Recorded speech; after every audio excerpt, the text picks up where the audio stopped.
Good morning. I'm Denise Winfrey, Will County Executive. Thank you all for being here today. Will County stands with Governor Pritzker and the Illinois Department of Public Health in support of the enhanced mitigation efforts. We realize that our residents don't want to be restricted in their gatherings. They don't want to forego spending time at their favorite watering holes. They don't want to limit the numbers of people in their yards. They don't want to control their interactions with others. We also realize that our past behavior is how we got to our present situation.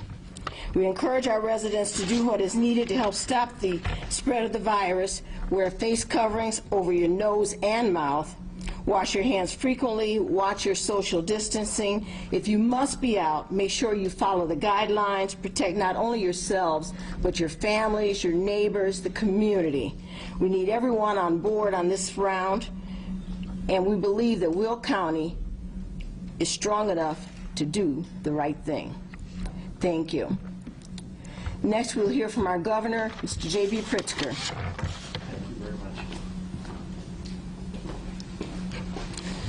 Well, thanks so much, Denise. Thank you for your leadership, for your kind introduction to everyone here. Welcome. A special thank you to the Will County Health Department and to Sue Olenek for hosting us today. For those of you who don't know, I also want to thank, by the way, John Beavis from the Kankakee Health Department for your leadership and assisting us in this. For those of you who don't know, the great majority of the on-the-ground burden of COVID-19 has really fallen upon our county departments of health. And that includes the criticism, the political wrangling, the frontline health decisions, and they really deserve a Purple Heart and a sincere thank you from all of us as this battle against coronavirus continues.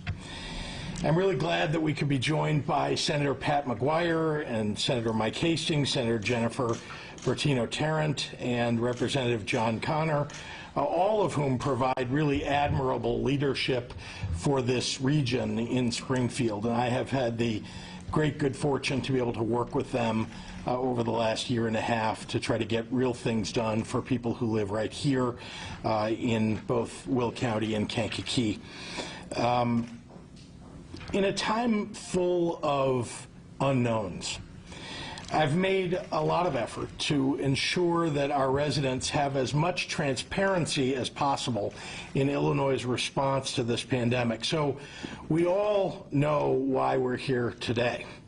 Region 7, Will and Kankakee counties has joined Region 4, the region nearest to St. Louis, in exceeding an 8% positivity rate, an average positivity rate, based upon the advice of the best doctors in Illinois. That positivity level is a danger signal that triggers new and stricter mitigations based upon the resurgence plan that I announced last month. The positivity level in this region exceeds the positivity levels in California and in North Carolina and is approaching the level of Georgia. This is a red alert for everyone who works and lives here, and it demands a renewed effort to slow the spread of COVID-19. Both Region 4 and Region 7 are seeing positivity rates far above what we see in the rest of the state of Illinois. Even a quick look at this area's neighboring regions reveals positivity rates of 1.8 and 6.7% as of Tuesday, a minimum of 1.5 percentage points below what we're seeing here in Will and Kankakee counties. That's a world of difference in fighting a pandemic. To help reverse that tide, starting tomorrow, Region 7 will be operating under the following new mitigations, we hope on a temporary basis. All indoor bar service and indoor dining service will be closed. Outdoor bars and dining may stay open for table service if they follow the required mitigations, including that all patrons should remain seated and that reservations will be required for any size groups. Bar stools will be removed to help ensure that no ordering, seating, or congregating takes place at bars.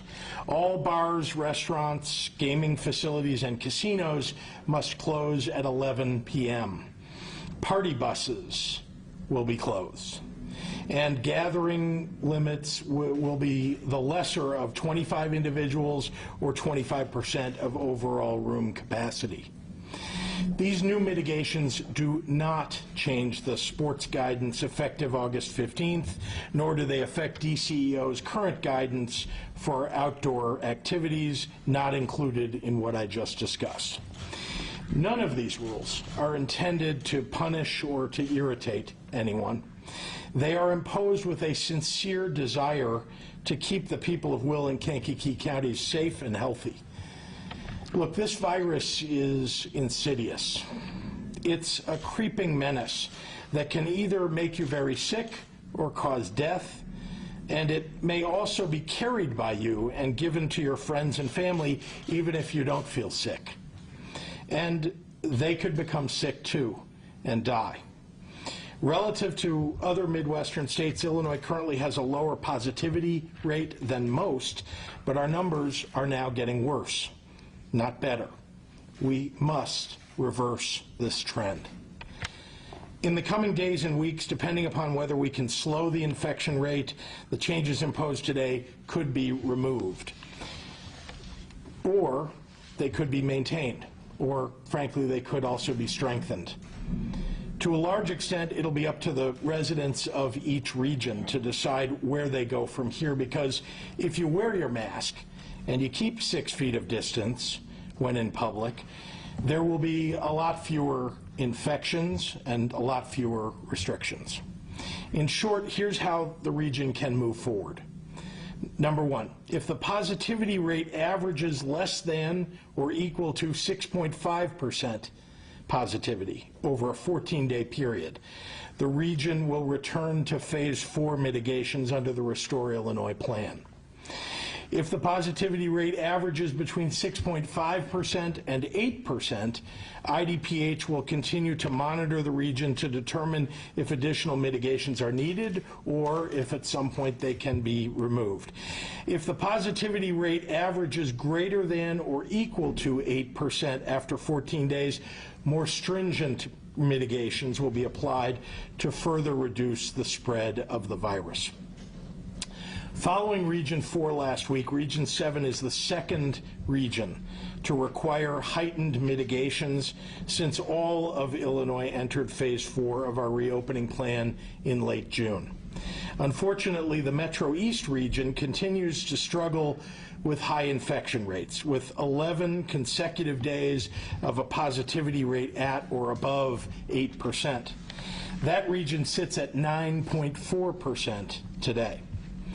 Should things continue in that direction in Region 4, these same new mitigations that have been imposed on Region 7 will also take effect in Region 4 starting on September 2nd, the end of its 14-day monitoring period since the changes began. My hope and that of IDPH is that imposing stronger mitigations now will result in faster public health progress that will allow us to reopen again sooner. To open businesses and to keep them open, we must slow the rate of the infection across the state.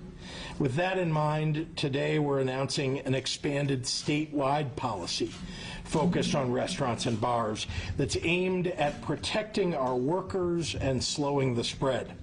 In consultation with the Illinois Restaurant Association and other hospitality industry partners who want to keep their employees and their customers safe, beginning Wednesday, August 26th, all restaurant and bar patrons must wear face coverings, yes, over their noses and their mouths, when interacting with wait staff and other employees. Customers must follow this rule when food and beverages are brought to the table, when orders are placed, and when picking up carry-out orders.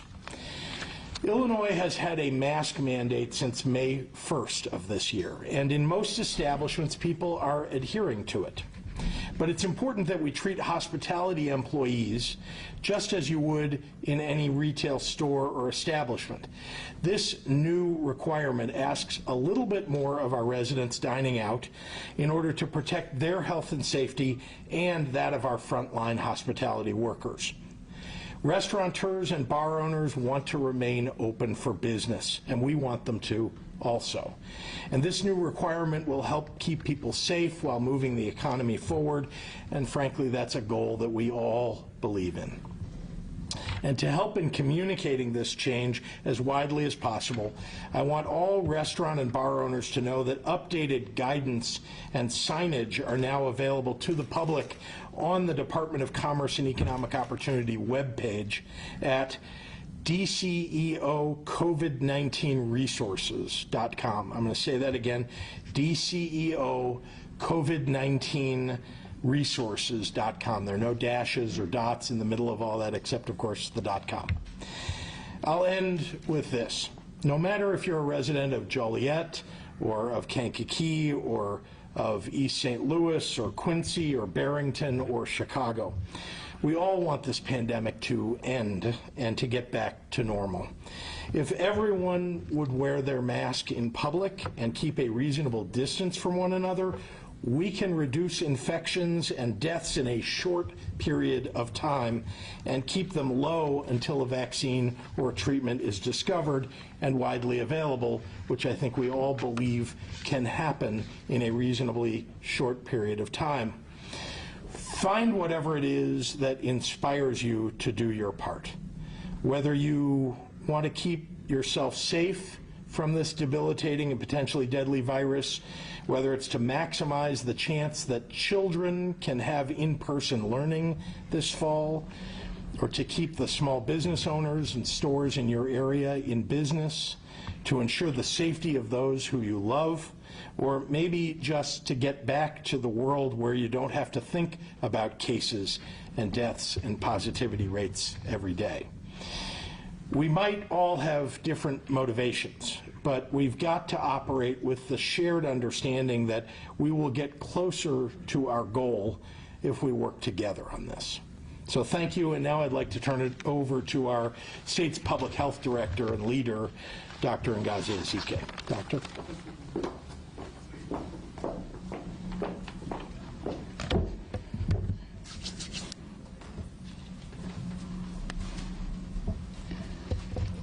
Thank you, Governor, and thank you to our elected officials and County Board Chair, and also thank you to you, Sue, and condolences. As you've heard, COVID-19, Region 7 will enact mitigations to further prevent the spread of this deadly virus beginning tomorrow. I ask the residents of Will and Kankakee counties to please continue to take COVID-19 very seriously. Region 4, which began its mitigations last week, is actually on course to reach 10% positivity rate, which may mean stricter mitigations in the Metro East area. We don't want that for the residents of the Metro East area. We don't want that for the residents of this area. We don't want that for the businesses here. But in order for business to continue doing business, we cannot continue to do business as usual. And that's for all of us, the community members. We have to bring this positivity rate down, which means hospitalizations will go down, but we all have to do it together. Region 7 was at 8% on the 19th, 8.3% on the 20th, and again 8.3% on the 21st. And that's unfortunately why we are here today. Those increases may seem minimal, but they are representative of a much larger problem that we do have in this state. A problem that can lead to crowded hospitals, a problem that can lead to additional lost lives. I'm trying to be as blunt as possible and give the real facts here. As the governor mentioned, stop wearing your face coverings incorrectly. You're literally contributing to infection transmission by doing so. And by contributing to infection transmission, potentially to an additional life that will be lost. To the people that say that face coverings don't work, you're simply wrong. It doesn't matter what video you saw on the internet or the fake headline you read. Please know that face coverings do save lives, but they must be used in conjunction with social distancing and hand washing.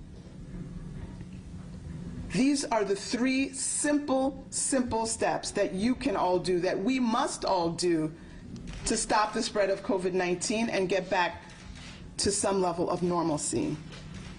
I care deeply about this state and every individual in this state. And it's my humble duty to bring you all the information and all the data to guide you to make the right decision for you and your loved ones. And so as we can lead to the water, we still can't force people to drink. And so it is everyone's individual duty as Illinoisans to care for our neighbor, to protect our communities, and fight this virus by doing the things that we know will control the spread of infection. And for today's numbers I will share, there are 1,549 individuals in the hospitals across the state with COVID-19. Of those, 345 are in the ICU and 135 are on ventilators. We added 1,680 new cases over the last 24 hours, and unfortunately, we're reporting 29 new deaths. We did result 40,859 tests in the last 24 hours. I end today with a call to action. All the community and faith leaders, public servants, moms, dads, set the example of safe living for our younger people. Be the responsible voices that they need to hear in these times of uncertainty. Not just about wearing face coverings properly, but listen to their problems and make their ideas and voices feel heard. Let's all figure out how we can work together to defeat this virus. And now I'll summarize comments for our Spanish-speaking population. Buenas tardes. Como ha escuchado, COVID-19, región 7 comenzará mitigaciones para prevenir la propagación de este virus mortal a partir mañana. Les pido a los residentes de Will y del condado de Kankakee que sigan tomando COVID-19 en serio.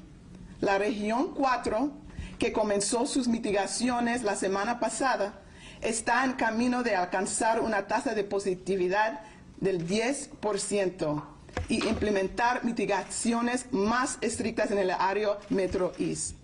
No queremos eso para los residentes y negocios de Will y Kankakee, pero para reducir la tasa de positividad de casas y gente en el hospital con COVID-19, tenemos que trabajar juntos. La región 7 estaban en 8% el 19 de agosto y 8.3% por el 20 y 21 de agosto. Por eso estamos aquí hoy. Esos aumentos pueden parecer mínimos, pero están dando lugar a un problema mucho mayor en esta parte del estado. Es un problema que llenará los hospitales y costará vidas. Intento ser la más directa posible, dar la palabra real, así que aquí está. Deje de usar sus cubrecaras incorrectamente. Cuando hacen eso, están matando a gente. Para la gente que dice que los cubrecaras no funcionan, están equivocados. No importa qué video hayas visto en internet o qué título falso hayas leído. Los cubrecaras salvan vidas. Además de lavarse las manos con agua y jabón y vigilar su distancia física mientras está afuera, estas son las 3 cosas más fáciles que puede hacer para detener la propagación del COVID-19. Y por los números de hoy, hay 1,549 personas en los hospitales. De ellos, 345 personas están en la unidad de cuidados intensivos y 135 están en los ventiladores. Desafortunadamente, hay 29 personas muertas. Me preocupó profundamente por cada persona en este estado. Es mi humilde honor traerles toda la información y datos para que tomen decisiones correctas para usted y para su familia. Es su obligación como residentes de Illinois a cuidar a su vecino y proteger a sus comunidades. Terminó hoy con una llamada a acción a todos los líderes comunitarios y religiosos, servidores públicos, mamás y papas. Sean el ejemplo de una vida segura para nuestra juventud. Sean las voces responsables que necesitan escuchar en estos tiempos difíciles. No solo se trata de cubrirse la cara correctamente, sino de escuchar sus problemas y hacer que sus ideas y voces se sientan escuchadas. Tenemos que seguir trabajando juntos para derrotar a este virus. Muchas gracias por su apoyo. And with that, I will turn it on to Senator Pat McGuire.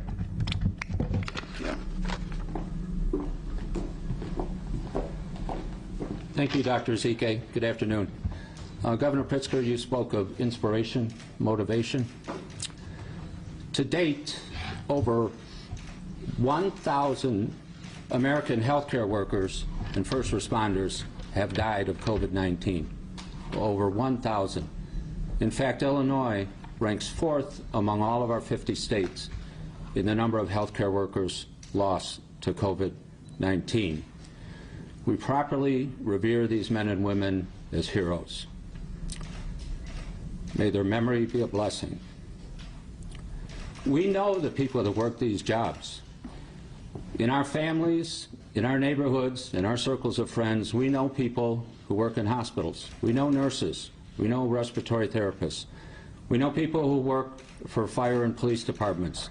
We know people who work as EMTs. We know people who work in nursing homes. We must protect them. We can protect them by following the advice that Governor Pritzker and Dr. Ezike have been giving us since March. To socially distance, to wear masks, to wash our hands frequently, and to cooperate with our state and local health departments. I have plenty of reasons why the damage done by COVID-19 to health and the economy should never be far from my mind. My wife's a nurse. My dad was a fireman. My grandfather owned a tavern. But I need to improve.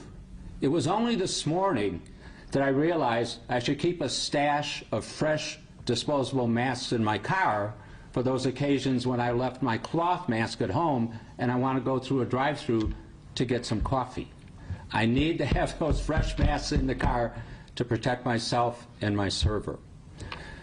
What we can do to help stem this pandemic and speed our economic recovery are all modest steps. Again, wear a mask, keep 6 feet apart, wash hands frequently, and listen to the guidance of our state and local health authorities. And the payoff for those modest acts is magnificent. They will save lives. We all need to cooperate on this. I believe that this is the way to protect the healthcare workers, the first responders, in our families, in our neighborhoods, in our communities, in our state. And it's also the finest way to ensure that the ultimate sacrifice made by those 1,000+ healthcare workers and first responders has not been in vain. Thank you. Governor Pritzker.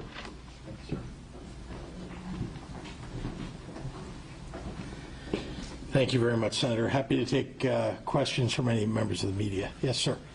Governor Pritzker. I just wanted to get some more clarification.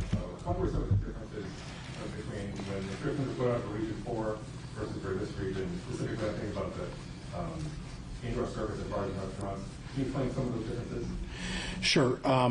Let me begin by saying that the mitigation measures are known to everyone. We put them online. They're fairly common.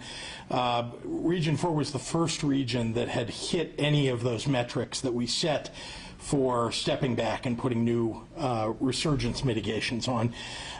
When we talked to the health officials in Region 4, they pointed out to us that they believed that if we set a slightly different set of mitigations around bars and restaurants, that would be effective. And listening to them, we felt like because they had been in communication with folks in St. Louis and had seen some of the challenges of being right on the border, that maybe that was a good idea to listen to them and follow their